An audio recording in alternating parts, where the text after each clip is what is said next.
Dr. John Pittard recently received his PhD from Yale University. They loved him so much that they said, "You're not going anywhere," and he is now an assistant professor at Yale Divinity School. The title of his research talk today is Evil and God's Toxin Puzzle. Please join me in welcoming Dr. Pittard. Thanks, and thanks to the students who have come out all the way from DePauw to this beautiful but remote location at the Prindle Institute. I'm going to say what my agenda is. It's going to include references to some puzzles and to some views that many of you won't know what those refer to. That's okay. I'm just going to say the agenda, and then I'll explain the agenda, and then I'll move on to the main argument. So here's the agenda. And does everyone have a handout at this point? All right. So I'm going to argue that not Kafka, that would be cool. I'd love to do some Kafka in philosophy. But this is Gregory Kafka, who is a philosopher in California, and he wrote this paper in the 80s called The Toxin Puzzle. And I'm going to argue that Kafka's Toxin Puzzle raises an as-yet unnoticed problem for what I'll call the responsibility theodicy. And the responsibility theodicy holds that the reason God typically does not intervene to stop the evil effects of our actions is that such intervention would undermine the possibility of our being responsible for overcoming and averting evil. So that's the first argument, that this toxin puzzle poses a problem for this theodicy. And then second, I'll consider whether there are viable solutions to the problem that don't require deviating from Kafka's diagnosis of the toxin puzzle. All right, so in order to explain that agenda, let me start by explaining the toxin puzzle. So here's Kafka's story. He talks about an agent, I'll call her Verity. So Verity is approached by an eccentric billionaire who offers to pay Verity $1 million tomorrow morning if at midnight tonight she can intend to drink a certain vial of toxin that she'll be, intend to drink that vial of toxin tomorrow afternoon. So tomorrow afternoon, the billionaire says, look, I'm going to give you this vial of toxin tomorrow afternoon. Tonight at midnight, if you intend to drink it, you get $1 million. And drinking the toxin, Verity knows this, drinking the toxin would leave her feeling ill for a while, but it's not going to do any permanent damage. She'd gladly undergo a short period of nausea if it meant that she would receive such a large sum of money. So that's the story. Here's Kafka's claim about the story, which I think is just sort of surprising, and which is maybe why it's considered a puzzle. Kafka's claim is that Verity will not be able to intend to drink the toxin, at least not if she's rational, and thus will not be able to profit from the billionaire's proposition. Well, why think that? I mean, presumably you would think this is good news if the billionaire came to you and made you this proposition. All you have to do is intend to drink something that, yeah, it's going to make you sick, it's not going to harm you, and then you get $1 million. Well, here's Kafka's reasoning. The benefit, the money, is given in return for the intention to drink, and not for the act of drinking itself. So when Verity receives the toxin tomorrow afternoon, she's already either won the money or not. Right? She either has $1 million or not. If she had intended to drink the toxin, she has the money. If she didn't intend to drink the toxin, she doesn't have the money. Drinking the toxin at this point doesn't help her in any respect. The money's in the bank. The contract says if you intended to drink it, you get the money. Drinking the toxin doesn't help her at all. There's no reason for her to drink the toxin in order to get the money. The money doesn't give her any reason to drink the toxin. Moreover, she has a reason not to drink the toxin. It makes her sick. She doesn't like being sick. So tomorrow afternoon, she's not going to drink the toxin if she's rational, because she has no reason to drink it and she has a reason not to. If Verity's sufficiently rational and insightful into her situation, she knows that tomorrow afternoon she's not going to drink the toxin. If she knows she's not going to drink the toxin, then she can't rationally intend to now or at midnight tonight. You can't rationally intend to do something that you know you're not going to do. So Verity can't drink the toxin. She can't, therefore, and she knows this, she can't intend to drink the toxin, so she can't profit from the situation. A conniving billionaire. This only gives rational agents the chance to have this opportunity and thus never parts with any money. Okay, so that's the Toxin Puzzle.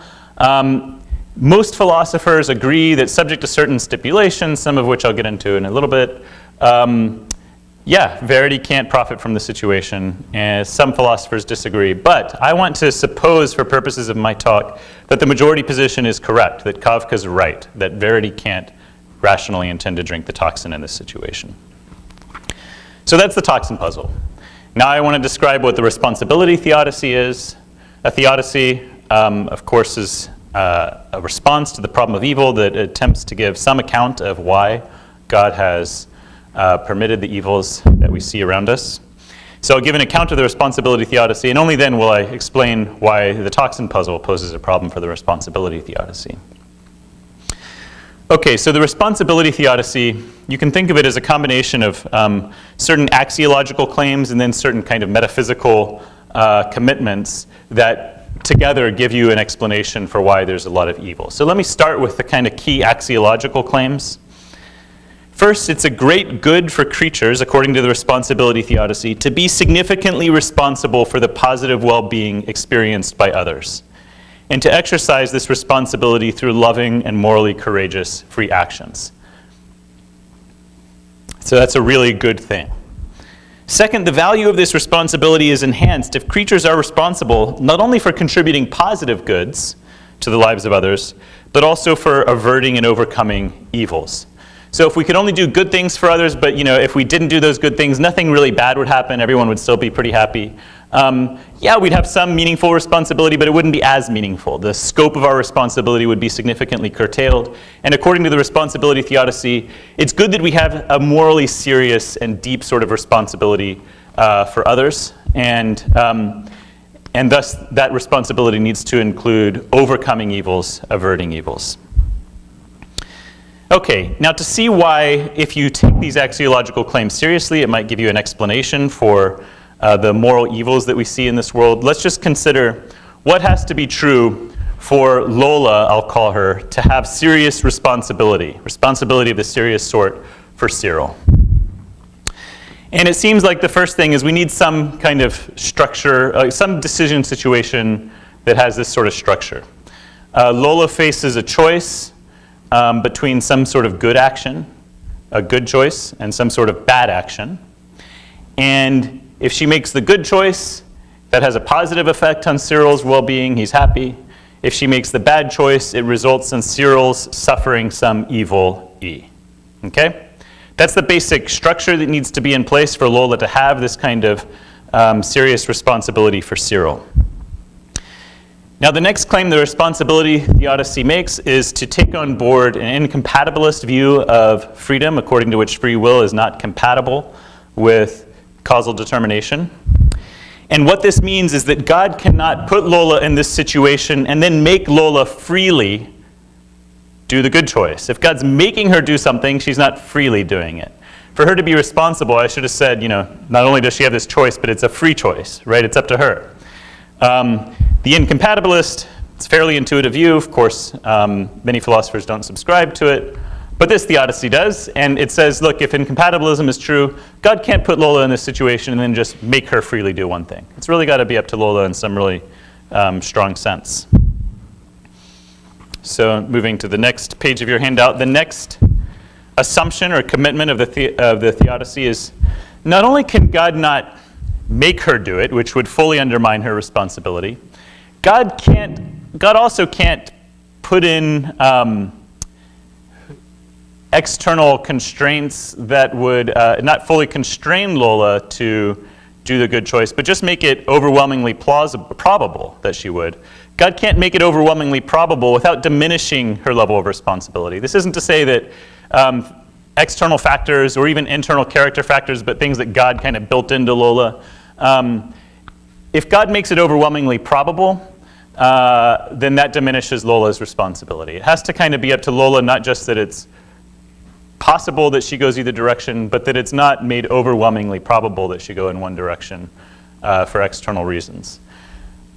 This responsibility theodicy won't work if you think that, no, I mean, God can make it 99.999999999, put as many nines as you want % probable, and Lola's still just as responsible as she would be if God hadn't built in the probability. So there's an assumption here. I guess I call it here the probability-responsibility trade-off. Best name I can come up with it in the moment. All right, the next commitment is open theism.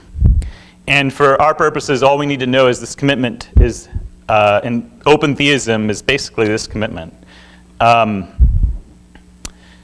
can't know in advance of Lola's decision in this situation what she would do in this situation. If God could know that, then God could choose.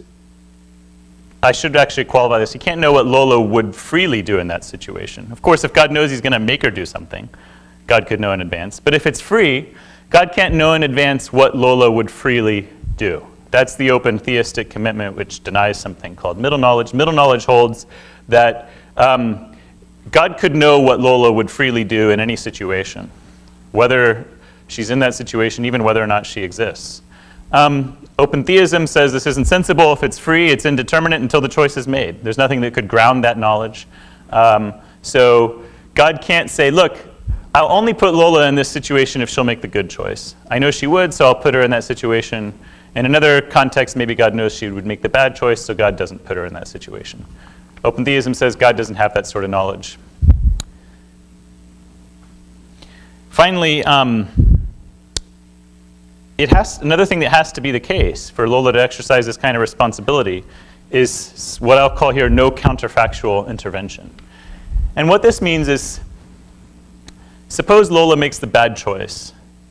For Lola to really be, if Lola is going to be responsible, should she make the good choice, it has to be the case that should she make the bad choice, God wouldn't intervene in order to prevent her bad action from causing this. Cyril will suffer E. So suppose God puts Lola in this situation, absent intervention, her bad choice would make Lola suffer E. If it's the case that should she actually make the bad choice, God would say, okay, fine, I'm going to intervene and, cause some miraculous intervention or some other sort of intervention to make, Cyril happy, or at least happy enough. If this is what would happen, then she wouldn't be responsible for averting the evil E if she made the good choice. Because we can't say of Lola, hey, look, it's a great thing that you make the good choice because now you averted E. E would have happened otherwise because E wouldn't have happened otherwise, right? If she'd made the bad choice, hey, if God would have intervened, then it's the case that if she makes the good choice, she's not responsible for averting evil E. So that positive responsibility that God's going for, which is, according to the responsibility theodicy, this really good state of affairs of us being positively responsible for making positive use of our free will and benefiting others, that requires God to not intervene should we make the bad choice. So it requires that this key counterfactual be true. Should Lola choose B, God would not intervene to stop B from causing E. So I'll erase this since this can't be true for Lola to enjoy this sort of responsibility. Now, before I go on to say why the Toxin Puzzle poses some problems for this theodicy, let me just say a couple. I'm not defending this theodicy. I'm not defending these metaphysical claims here. I'm just indicating to you what the commitments are. And then I'm going to suppose those are correct and see if this Toxin Puzzle problem can be resolved. But let me say a couple reasons why I think this theodicy is something the theist ought to hope works, and that's because this theodicy, unlike some theodicies, doesn't require you to think that this evil has any real point, okay? It doesn't require you to think that, well, yeah, this is evil, but that evil is actually important that it occurs because it's playing some important role in bringing about some greater good that depends on that kind of evil for its realization. So I call these, and this isn't my terminology, but defeat theodicies. So defeat theodicy will explain why evil E occurs in terms of some greater good that depends on some evil like E for that good's realization. The responsibility theodicy can allow that E is just utterly regrettable. It's completely disappointing. It serves no purpose. The only reason this setup was put here was so that because of the possibility that Lola might make the good choice and we'd get Lola's being responsible for Cyril's happiness and for averting E. That's the only reason this setup was good. If E happens, no good has come. E is purely a downside. If God could have known in advance that E would have happened, God would never have put Lola in this situation. That's at least a possibility on the responsibility theodicy. So it allows you to maintain, I think, fairly common sense attitudes towards evils. We don't have to think, well, in some sense we shouldn't be upset this evil happened because it's serving some greater good. We can just say that evil just sucks. It would have been better if it hadn't have happened. We should regret it. God regrets it. And even if Lola does make some bad choice and there's some chance, not that God would intervene, but that something just really unlikely might happen that would cause the evil not to occur, we should be really glad when those unlikely events happen that keep those evils from happening, because the evils are purely bad. Okay, so now let me explain God's toxin puzzle. The basic claim I want to make is the same sort of reasoning that makes it irrational for Verity to drink the toxin would seem also to make it irrational for God to refrain from intervening in the event that Lola chooses B. So, why do we have this setup? Why does God put Lola in this situation? The only reason that motivates it, according to the responsibility theodicy, is the possibility of this great good. Lola's being responsible for making Cyril happy and for averting evil E. Once Lola's made the bad choice, and we're heading down this path, that good's no longer a possibility. So the very thing that motivated this setup is now foregone. It's no longer a possibility. So it seems that God no longer has any reason to refrain from intervening. Recall the initial reason back at this time for God's wanting to commit to non-intervention was so that if Lola made the good choice, she'd really be responsible for the good outcome. We now know that Lola hasn't made the good choice. So there's no reason left on the table why God should refrain from intervening. There is a reason to intervene, namely preventing this nasty evil E from occurring. So it seems like God has lost any reason for non-intervention here. Back here, God had a reason for the key counterfactual to be true, which requires that, should we go down this path, we don't have God's intervention.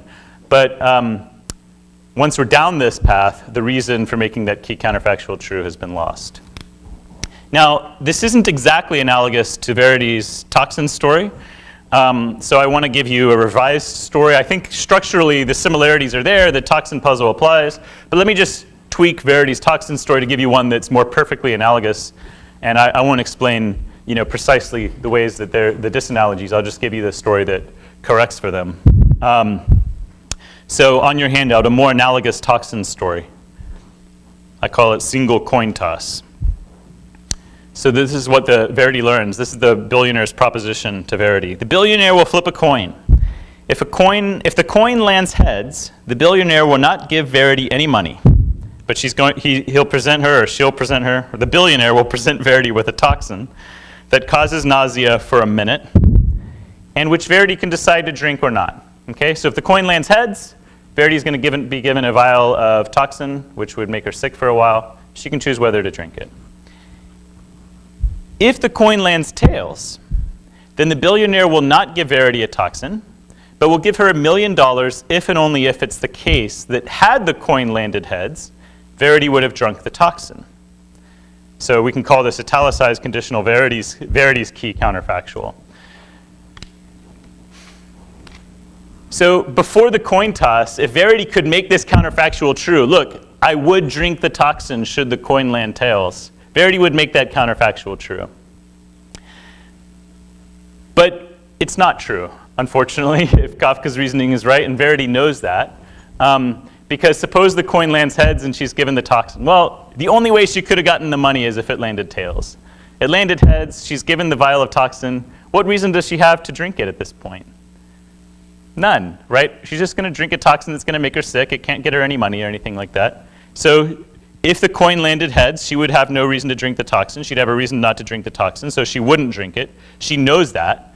So she doesn't intend to drink it. It's just not true that she would drink the toxin should the coin land heads. So if it lands tails, she won't get any money. Verity can't profit from the situation. So I think that's more directly analogous to this situation.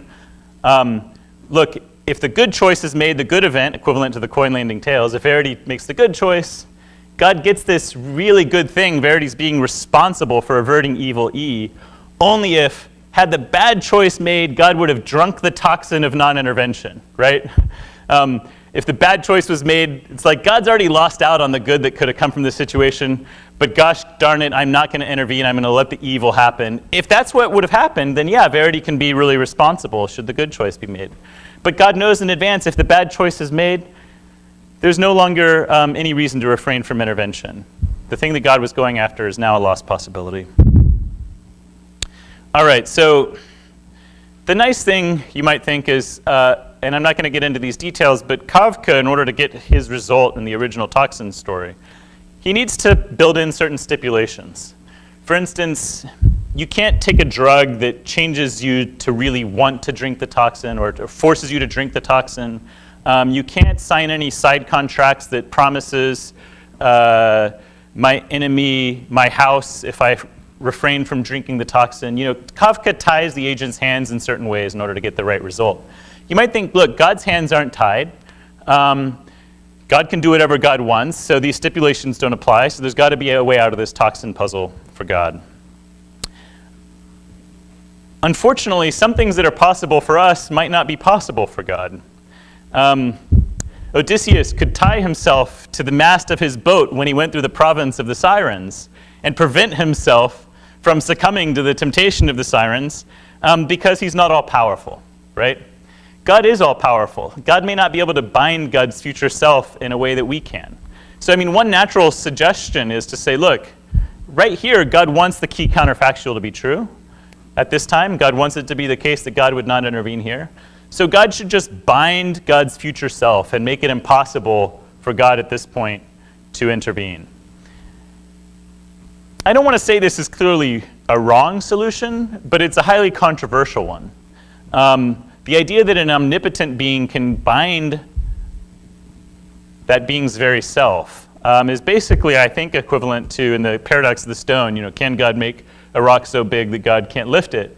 It's equivalent to saying, yes, God can. And once God makes it, God can't lift it.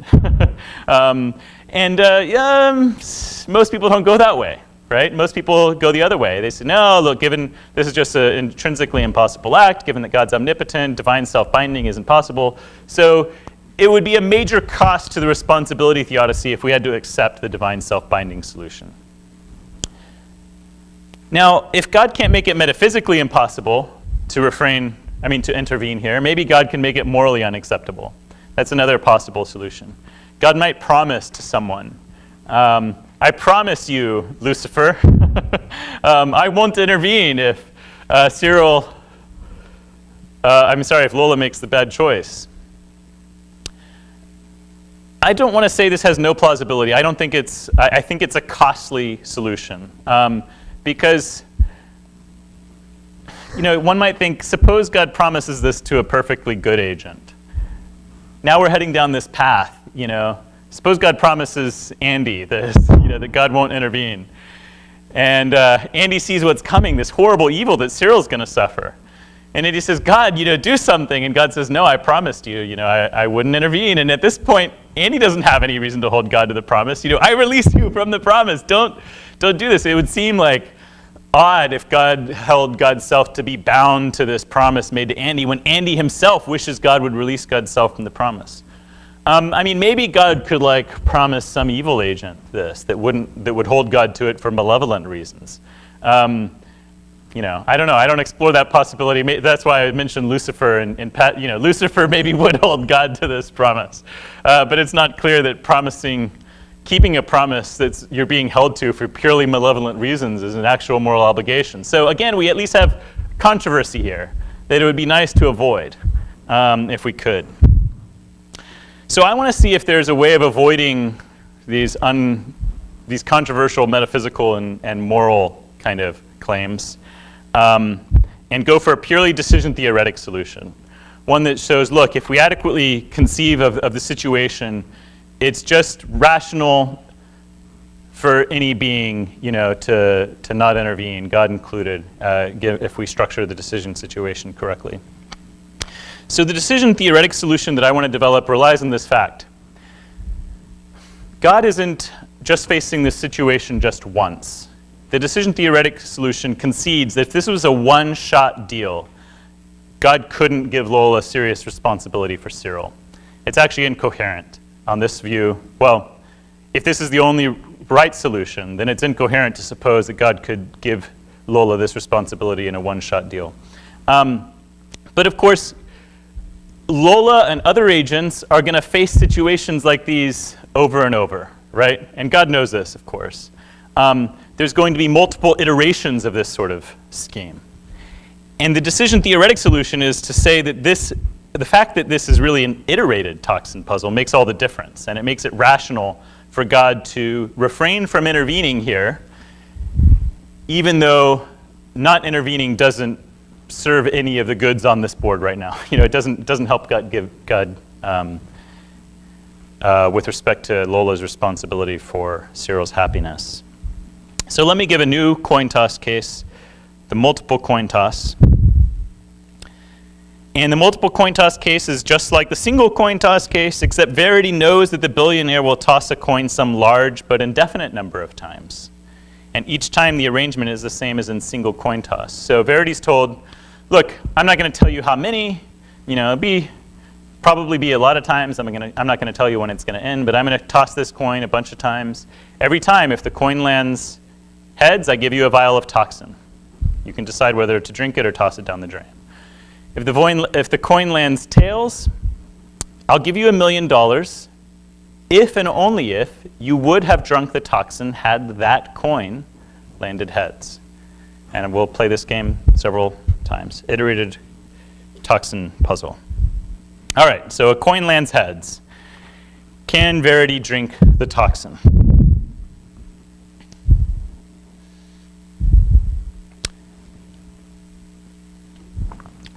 I'm going to skip over this first bullet point. Yes, if evidential decision theory is correct.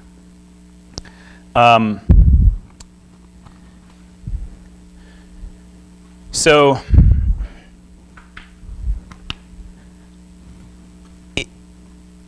consider coin one. Let's just suppose coin one lands heads. Verity's given the toxin. Now she needs to decide whether or not to drink it. She knows that she can't do anything about getting money with respect to coin one, right? Coin one already won't give her any money because it landed heads instead of tails. So the only reason she would have to drink the toxin in the case of the first coin toss is if doing so helps make it the case that in future tosses, Verity's key counterfactual is true. So if it makes it the case that in future tosses, when a coin lands tails in a future toss, it would have been the case that had it landed heads, Verity would drink the toxin.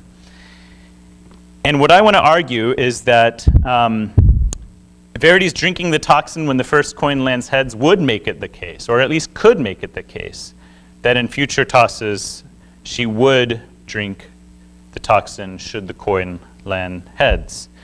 And I say yes for these two reasons. This is around the middle of page 3. First, anytime a fully rational agent decides on the basis of explicit reflection to follow some action plan in circumstance C, I'll just go with your intuitive notion of what an action plan is. There's some details that need to be worked out in the paper and in the footnotes, but anytime a rational agent decides in some situation C to follow some action plan, if the agent is rational, the agent endorses following an equivalent action plan in all circumstances that are, by her lights, rationally equivalent to C. So the basic idea here is rational agents treat like cases alike. So if I do this action, if I follow an action plan in this circumstance, I'm committing myself to following the action plan in any circumstance that's rationally equivalent. Second, this endorsement may have effects even after the agent has carried out the action plan in circumstance C. In particular, assuming nothing has happened to change the agent's rational perspective or her dispositions, this endorsement may make it the case that the agent would follow the same action plan in future circumstances that are rationally equivalent to C. So here's the reason Verity drinks the toxin. Because in doing so, she endorses the action plan of drinking the toxin when she's presented with one. And doing that makes it the case, assuming she doesn't change her mind or do anything to kind of change her rational perspective, makes it the case that in future coin tosses, she would drink the toxin should it land heads. And thus makes it possible for her to profit in future coin tosses that land tails. Transposing the reasoning to God's situation, if there's going to be several situations like this, God's reason for not intervening here to prevent the bad choice from causing evil E is that God's deciding not to intervene endorses a policy of non-intervention, or is in not intervening, God thereby endorses a policy of not intervening in situations like this, which means in future situations like this, God would not intervene should the bad choice be made. And that grounds the truth of the key counterfactual when the good choice is made in future situations. It grounds the truth of the counterfactual that God would not have intervened had the bad choice been made, which makes it possible for the person to enjoy genuine freedom in these future cases. Okay, that's the basic decision theoretic solution. I'm probably going to close here with section 5, although section 4 involves probably the most controversial and interesting, section 6 stuff in the paper, but it was actually all written after I submitted the paper to this conference, because I realized this decision theoretic solution is more controversial or more problematic by the lights of the leading decision theory, causal decision theory. I think that it's still right. But I'll close so we have some time for discussion with section 5, I think. Yeah, I should go only about 5 more minutes, right? All right, I'll close with section 5. There's enough interesting stuff here. Okay, so I think this decision theoretic solution works, but I don't think it's without, yeah, that's right, there's too many negatives, but it's right. I don't think it's without its limitations. It has limitations. Let me give you a sample limitation. If we rely on the decision theoretic solution alone, the responsibility theodicy cannot easily explain why human beings would have the power to bring about the extinction of the species. So let me explain this. So, the basic idea is, look, the responsibility theodicy is supposed to explain why we can cause really bad things to happen, and the basic idea is that if God pursues this sort of responsibility consistently, there's going to be an overwhelming probability that there's a lot of bad choices made and evils that happen as a result. But it seems that some evils, if you just go with the decision theoretic solution, some evils, at least possible evils, or evils that common sense would say are possible, like someone destroying our species, say via launching nuclear warheads or something. Some evils may not be explainable by the responsibility theodicy if we only have the decision theoretic solution at our disposal. So why not? Suppose Quinn takes some action that, absent divine intervention, is guaranteed to lead to the extinction of the human species. So why would God not intervene according to the decision theoretic solution? The reason would be so that in future situations that are rationally equivalent to the current one, the key counterfactual would be true, or will be true, so that in future situations it would be the case that God would not intervene, so that the possibility of meaningful responsibility persists in future situations. But note that if God doesn't intervene and the human species is destroyed, there are no future situations that are rationally equivalent to the current one, where the stakes are so high. So it seems that God has no forward-looking reason to not intervene. And so it seems that God, the only rational thing would be to intervene to prevent the destruction of the species. And note that the self-binding solution has no problem with this. God might think in advance, look, I want human beings to have a really wide scope of responsibility, so wide that it includes the ability to destroy the species. Because, why do I want that? Because I want human beings to bear, my goal is that they bear real responsibility for a lot of things, including for the sustaining the existence of the species. Which means I have to, of course, have it possible that they can cause the species to cease existing. But if God realizes that the decision-theoretic solution won't work, but God could self-bind, God could just will that, should Cyril or someone else take an action which would destroy the species, God binds God's self in such a way to make intervention impossible. And by self-binding in that way, God could enlarge our scope of responsibility to include even preventing the species from ceasing to exist. If the decision-theoretic solution is all that's available, it's harder to explain how we could have that responsibility. Actually, there's one connection here to the multiple universes talk yesterday, which is, suppose there's a lot of inhabited planets over the universe. Well, then there might be future rationally equivalent situations, just not on our planet, on other planets.